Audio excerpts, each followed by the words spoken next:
Écoutez, je ne rappellerai pas à Xavier Bertrand à quel moment ce traité a été signé. Le traité, sur ce sujet, il oui, était mais lui-même en Emmanuel Macron, on croyait qu'il allait changer. Mais il était lui-même en responsabilité, ministre quelques semaines, quelques mois après. Il a fallu effectivement attendre de longues années pour qu'on ouvre la discussion. Ensuite, dans une négociation, vous êtes deux parties. Il faut penser aussi que, par exemple, du côté de Ventimiglia, en Italie, c'est juste la même chose vis-à-vis de la France. On a fermé la frontière et effectivement, ce sont les Italiens qui doivent gérer les migrants. Et je crois qu'il est essentiel qu'on ne se comporte pas en matamor, mais qu'on se comporte en partenaire qui ouvre des discussions. C'est ce que le président de la République a fait avec Theresa May aujourd'hui. Des engagements financiers ont été pris.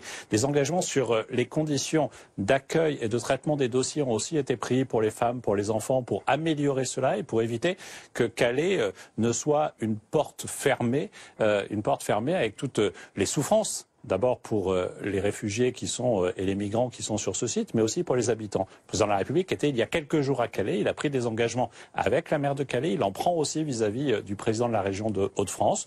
J'entends la colère et l'inquiétude de Xavier Bertrand. Je sais son attachement à cette région et à éviter que ne se reproduise ce que nous avons vécu ces dernières années. Aujourd'hui, ce n'est pas le cas sur le Calaisis. Il est essentiel que nous accompagnions le Calaisis, que nous respections la négociation internationale avec Theresa May et l'Angleterre, et que nous allions plus loin chaque fois que c'est nécessaire.